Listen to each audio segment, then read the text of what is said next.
Aking mga minamahal na kalapatids, mga minamahal na viewers, magandang umaga ulit.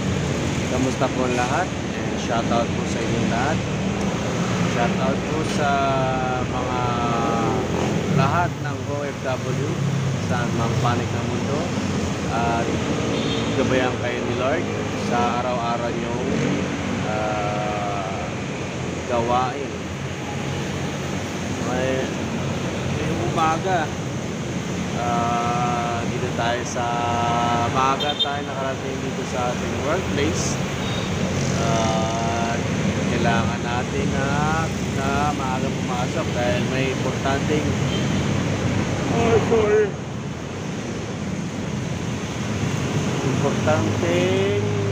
gagawin mamaya, so kailangan maganda. So gabi, maayos naman yung flow ng tao, at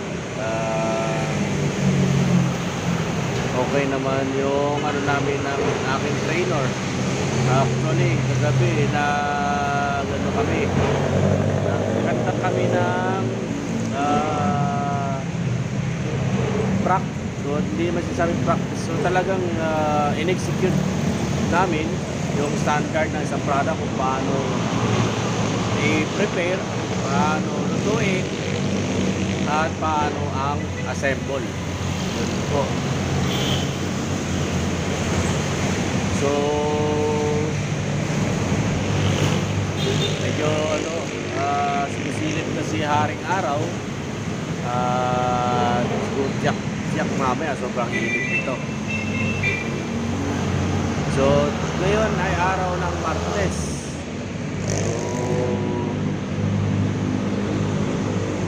Sana maganda flow ng tao mamaya at maging maayos. So bago umalis ng bahay kanina is nagkape lang ako. Nagkape ako at binili ako ni Mrs. ng tawag nito, pansit. So yung pala kinain ko.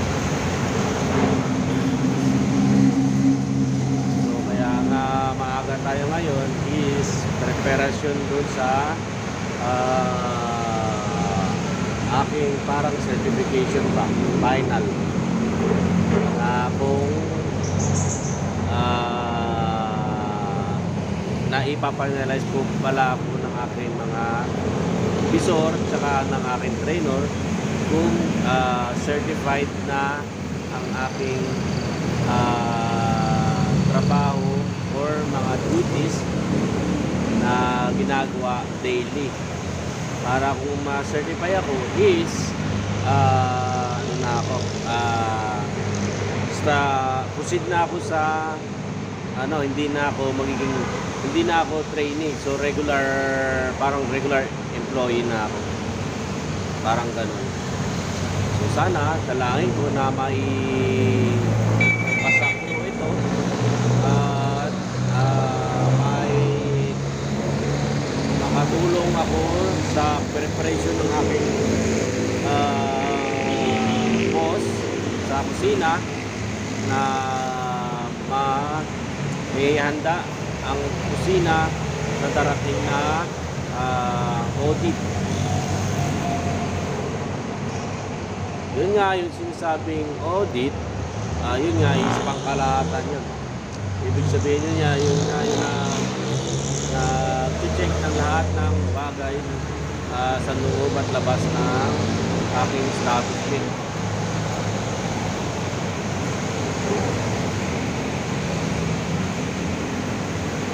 So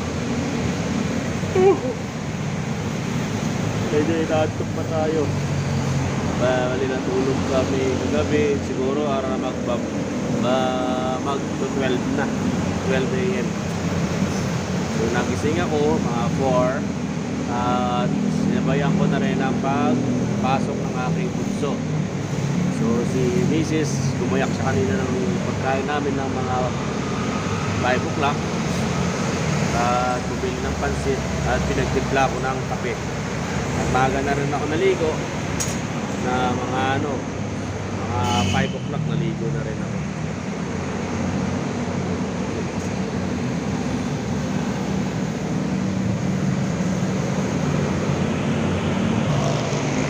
At salamat pala kay Lord na binigyan ako ng konting blessing. Yun nga po ay binigay ko kay Mrs. kagabi. At nalaking tulong na rin po yun at pambili ng bigas at pambili ng ulam at pangbaon ng mga bata. Salamat po sa bigay niyo pong blessing.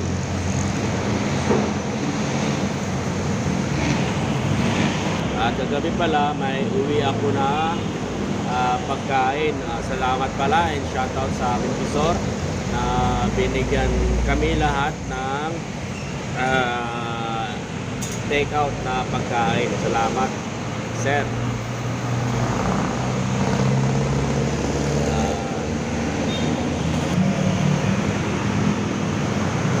Ano pala, bali ngayon di pala ako nagsuot ng sapatos kasi nakapaalang ako.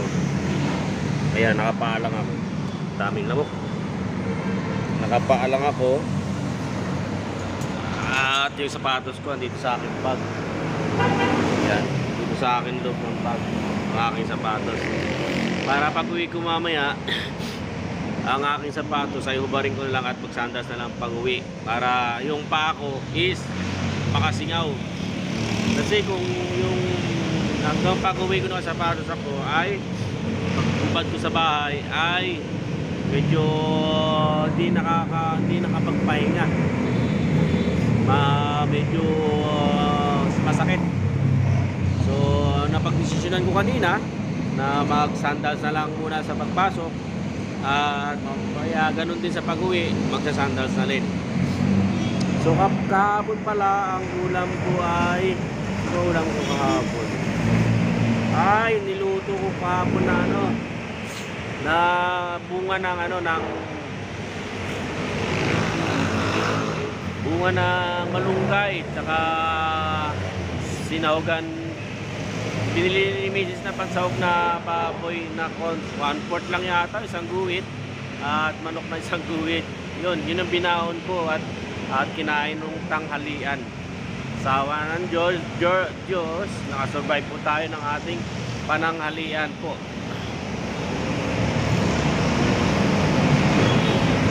So kahapon nagpakain tayo ng kahapon ng umaga bago ako magpumasok. Nagpakain po tayo ng ating mga alagang kalapati. And yun nga is nakalimutan ko silipin ang itlog ng ating alaga. Tawag nito. Pero nung nakarang linggo, nasilip ko na yun is positive na yun nga lang, isang itlog lang na lang yun. Pero nasilip ko nung nakarang linggo is positive na may similya. Siguro by ano ba yun? Bago siguro mag-end end ng February, mapipisa na yung itlog na yun. Kasi hanggang 15 to 18 mapipisa na yung itlog, mga itlog na kalapate. At madadagdagan din na rin ko kung sakali madagdagan na rin ang ating mga alagang kalapati. At for sure po yun, pure white po yun. Pure white po siya. Kasi si 66 tsaka yung asawa niya is maputi, pure white. So possible or 100% ang anak nila ay pure white din.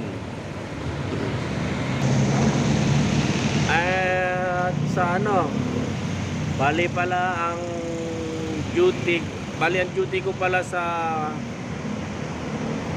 wala pala akong duty sa adep ko pala sa Huwebes, and duty ako ng Biyernes at Sabado ay day off ulit ako. Yan po ang pasok ko sa buong linggo. So panggabi ako ng linggo, and next week iba naman siguro.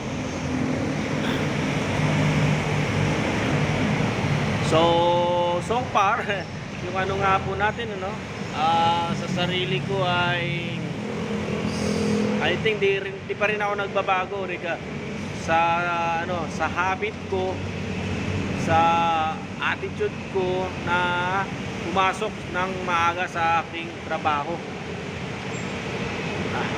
Kumbaga hindi po pa rin ako sumasablay.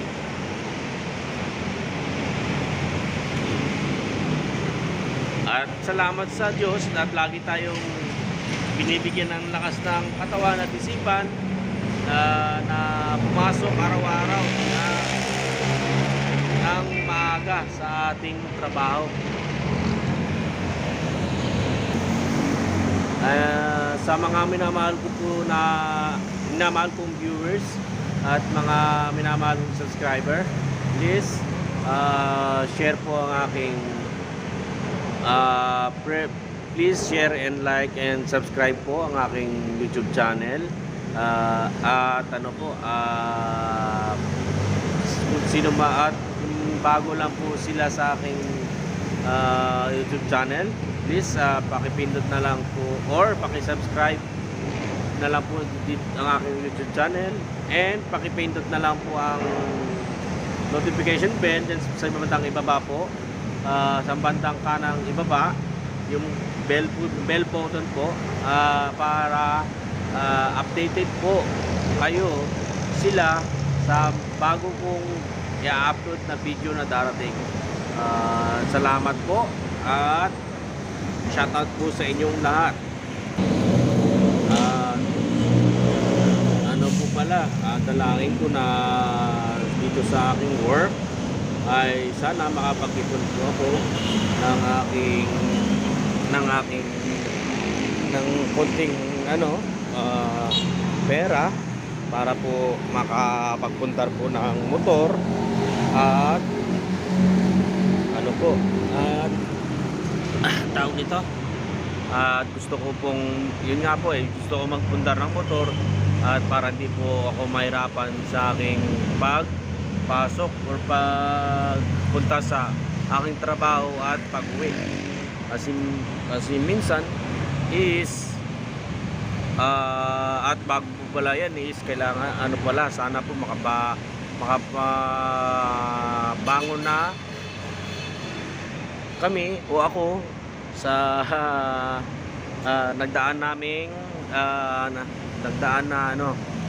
na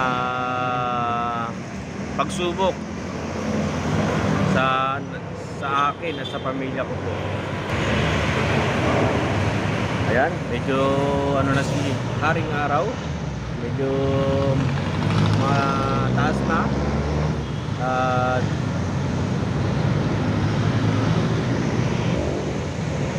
sayang, yun nga is na balitaan ko na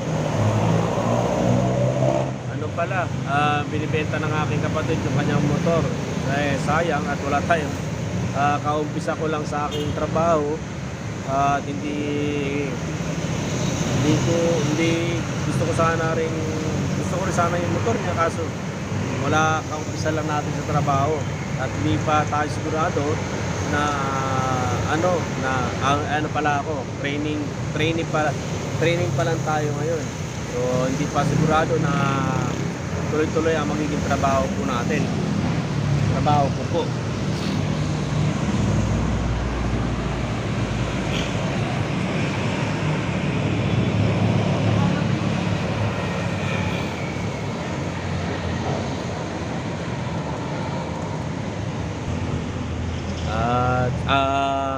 Hanggang dito na lang po ang aking video.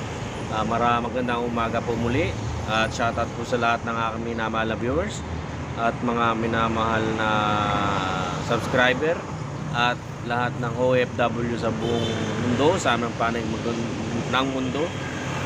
Magandang umaga po sa inyo at salamat po. Paalam!